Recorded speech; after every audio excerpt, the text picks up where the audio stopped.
The one advanced topic that I just want to cover in this video is the concept of conditional breakpoints. You may recall from the last video that we've got a simple script where we're looking at different sizes of circles, and our aim is to sum up the area of each circle and return the total result. So all the sort of complicated code is held within this module calculations.py.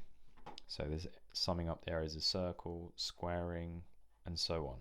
Now, to use conditional breakpoints, I'll show that in a second, but let me just show breakpoint here and we'll see what's going on. So I'll go up here, I'll hit debug run, it pauses where we set it, and because we know we're dealing with 3 circle radiuses, this for loop is going to go through it 3 times. So first for 5, I'll hit continue, it's now at 4, it's now at 2, we're done with all the circle radiuses, so it's going to continue and our code finishes. Now what I might want to do is say, perhaps I know the issue is with when we have radius of equal to 4.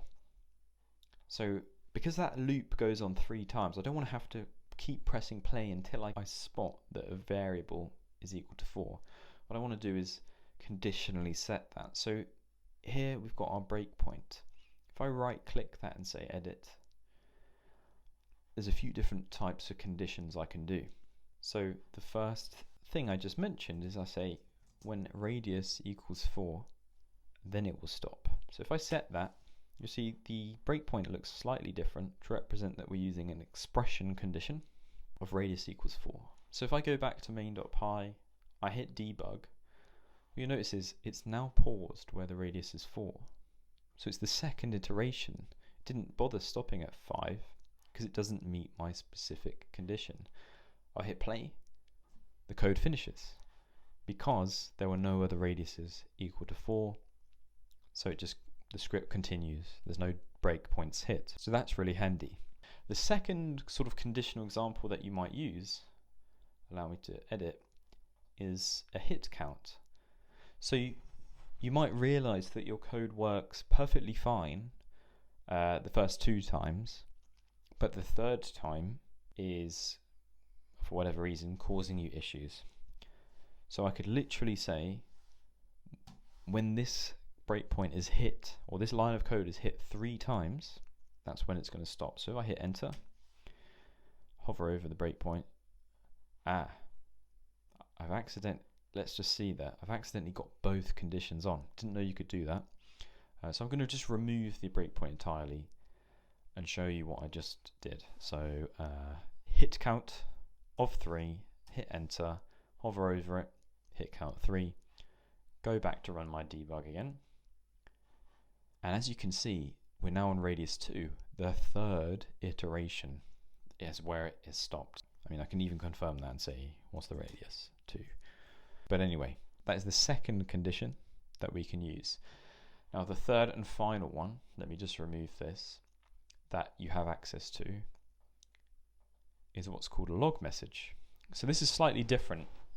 Instead of actually pausing at this breakpoint, it's just going to send a debug log message to your debug console below, which can be quite useful if maybe you're trying to keep track of variables at certain lines, but you don't want to stop, but you just kind of want to see what's going on in a separate sort of stream.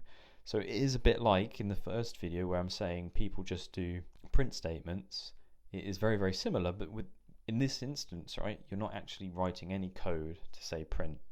It's the extension over the top of it that's writing these logs.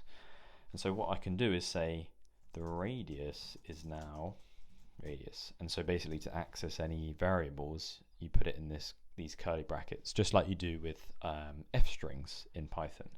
So I'll hit enter, and we'll run this one more time. So if I hit debug, cool. It didn't stop because we didn't have any other breakpoints. But if I go to debug console, as it went through, hit this line where we say I want a log message, whatever the radius is now, it's done that 3 times. And that's exactly what we expect knowing our inputs. So those are 3 types of conditional breakpoints that you can add into your code. So hopefully that's helpful. Thank you for watching. If you did get some value out of it, please hit the like button. Consider subscribing for more content like this. Really appreciate it. Thank you very much.